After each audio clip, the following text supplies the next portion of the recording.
nós vamos dar continuidade à leitura do livro Pecados Intocáveis, de Jerry Bridges. Nós vamos iniciar o capítulo 9.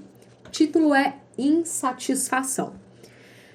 A ansiedade é uma incerteza temerária quanto ao futuro, seja de curto prazo, como minhas viagens de avião, seja de longo prazo, como a que resulta de uma perda de emprego.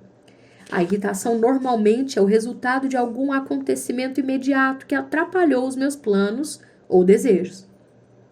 Insatisfação, assunto deste capítulo, quase sempre resulta de situações permanentes e imutáveis que estão fora do nosso controle. No entanto, antes de iniciarmos o estudo, gostaria de afirmar que algumas vezes a insatisfação é legítima. Todos nós deveríamos, até certo ponto, ficar insatisfeitos com o nosso crescimento espiritual. Caso contrário, nosso desenvolvimento seria interrompido. Há também o que podemos chamar de insatisfação profética com a injustiça e outros males da sociedade que se unem ao desejo de ver mudanças para melhor. O assunto deste capítulo é a insatisfação legítima que afeta negativamente nosso relacionamento com Deus. Na verdade, as advertências mais frequentes da Bíblia contra a insatisfação referem-se ao dinheiro e aos bens materiais. Porém, neste capítulo, quero destacar o que talvez seja a forma mais comum de insatisfação entre os cristãos fiéis. Uma atitude que provavelmente é desencadeada pelas circunstâncias imutáveis que testam a nossa fé. Alguns exemplos de circunstâncias que não mudam: trabalho não gratificante ou salário baixo, falta de um companheiro ou companheira para casar-se, impossibilidade de ter filhos, casamento infeliz, deficiência física, saúde debilitada continuamente. Há outras situações dolorosas que não incluí na lista, mas, sejam quais forem, as verdades apresentadas neste capítulo se aplicam a todas elas. Além das circunstâncias realmente dolorosas da vida, a causa da insatisfação é, muitas vezes, corriqueira. Não tenho jeito para a administração e ter de lidar constantemente com detalhes administrativos pode ser um esvaziamento emocional e, em consequência, uma porta à insatisfação. Sei que a necessidade de cuidar de detalhes administrativos é fichinha em comparação com as questões que mencionei acima. Contudo, o que quero enfatizar é que não importa o quanto as circunstâncias sejam boas, sempre haverá pequenas coisas que nos levam à insatisfação. Não escondo que tive de enfrentar algumas dessas situações mais difíceis. Eu estava com 34 anos quando me casei, por isso conheço um pouco da solidão vivida pelos solteirões.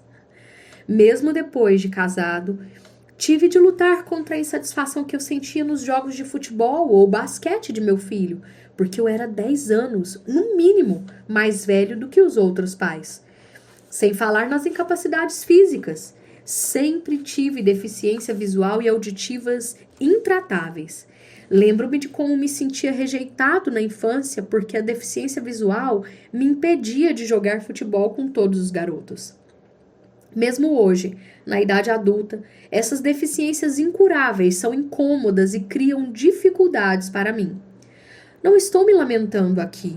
Reconheço prontamente que as situações que me causam transtornos não são nada em comparação com o que muitos cristãos têm de lidar.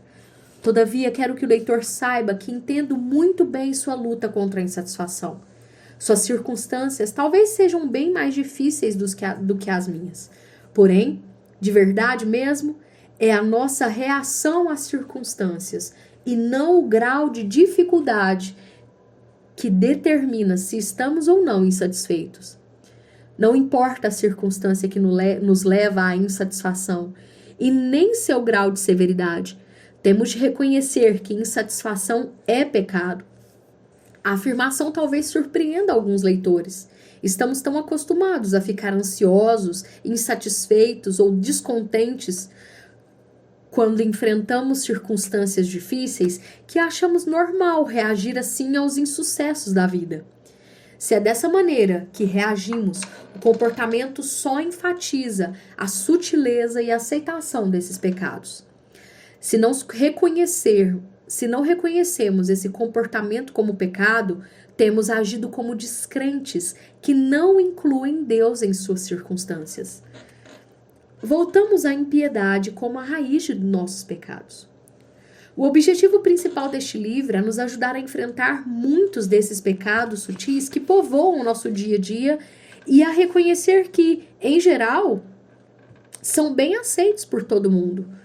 Nós os toleramos sem pensar duas vezes, e isso os deixa ainda mais perigosos, visto que, além de serem pecados em si, abrem a porta dos nossos corações a outros ainda mais graves.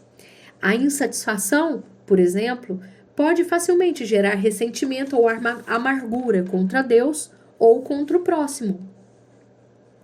O segundo objetivo deste livro é oferecer sugestões para lidarmos com esses pecados, mesmo que os capítulos sejam curtos. Ao ler este capítulo, você descobrirá que, no meu caso, alguns versículos que se enquadram em determinadas situações são minha primeira arma de ataque. Afinal, em sua oração sacerdotal, Jesus pediu: santifica-os na verdade. A tua palavra é a verdade. João 17:17. Ainda que a frase "a tua palavra é a verdade" se refira principalmente ao Evangelho, certamente inclui a verdade da vontade moral de Deus em toda a Bíblia e também as palavras de instrução e encorajamento que nos ajudam a obedecer essa vontade moral. Já mencionei que o Salmo 139:16 é um versículo que me ajuda quando estou irritado.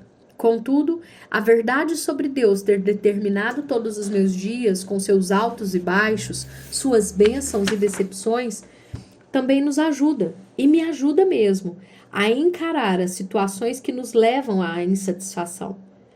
Não importa a circunstância, nem tampouco o seu grau de dificuldade. A verdade é que toda e qualquer circunstância foi determinada por Deus como parte de seu plano integral para a nossa vida. Tudo que Deus faz ou permite acontecer tem um propósito. E seus propósitos, por mais misteriosos e inescrutáveis que sejam, são sempre para a glória de Deus e para o nosso bem. E assim eu quero concluir essa primeira parte. Vamos agora a alguns comentários. Eu quero pegar essa última frase dele aqui, que ele diz que não importa a circunstância, nem tampouco o seu grau de dificuldade. A verdade é que toda e qualquer circunstância foi determinada por Deus como parte de seu plano integral para a nossa vida. E aí ele coloca que tudo que Deus faz ou permite acontecer tem um propósito. E que eles são sempre para a glória de Deus e para o nosso bem. E enxergar isso no nosso dia a dia, diante das situações que nos deixam insatisfeitos ou que demonstram a nossa insatisfação em relação ao que está acontecendo, é muito difícil. Por isso, aí está a sutileza desse pecado, porque nós vivemos numa sociedade, nós vivemos, né? Nós fazemos parte de uma sociedade que é muito imediatista, é a geração do já, do agora, do ontem, na verdade. E muitas vezes nós podemos nos esquecer que a vida, o fôlego de vida, e tudo é presente de Deus, é graça. E sem perceber, pode acontecer de nós entrarmos nesse lugar de achar que a vida, as circunstâncias, enfim, tudo mais nos deve, e não era para ser assim. E aí não saiu de acordo com os nossos planos, mas aí a palavra, aí é onde muda, a perspectiva muda totalmente, né? Não saiu de acordo com os nossos planos, não saiu de acordo com o meu plano. Mas fica um desafio diário para nós entendermos que tudo que Deus faz ou permite acontecer tem um propósito. E os propósitos dele, por mais misericordiosos, por mais misteriosos, me perdoe, e inescrutáveis que sejam, são sempre para a própria glória dele, para o nosso bem. E nós somos desafiadas a vencer esses pecados sutis, o pecado sutil da insatisfação, e entender que, de fato, por mais que esteja doendo, e existe o processo de dor, mas vai contribuir para nos fazermos mais parecidos com o Senhor. E olhar a vida com mais gratidão e não como se ela nos devesse, o que de fato não deve. Tem uma música uma canção do Marcos Almeida e do Paulo Nazaré que chama Pulmões, acho que os Arrais também cantam junto, que tem uma frase lá que eu gosto muito. E geralmente quando eu tô nesses períodos, quando eu me percebo através do Espírito Santo, nesses momentos de insatisfação, eu me lembro dessa música, e lá fala assim, ó, uma parte lá: quem sou eu para questionar se até o ar que enche os meus pulmões vem de ti e não é meu?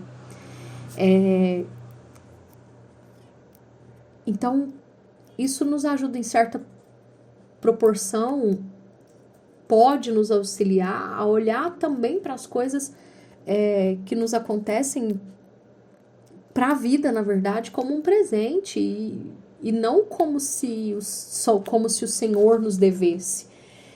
E é um exercício que precisa ser diário. E comenta com a gente o que você achou disso, o que essa primeira parte falou com você. E se você ainda não comprou o livro do Jerry Bridges, eu incentivo mais uma vez que você faça, porque é uma leitura para a gente ler, reler, meditar, decorar os versículos, orar os versículos. É um excelente aliado para nós, um aliado poderoso na luta contra os pecados aceitáveis.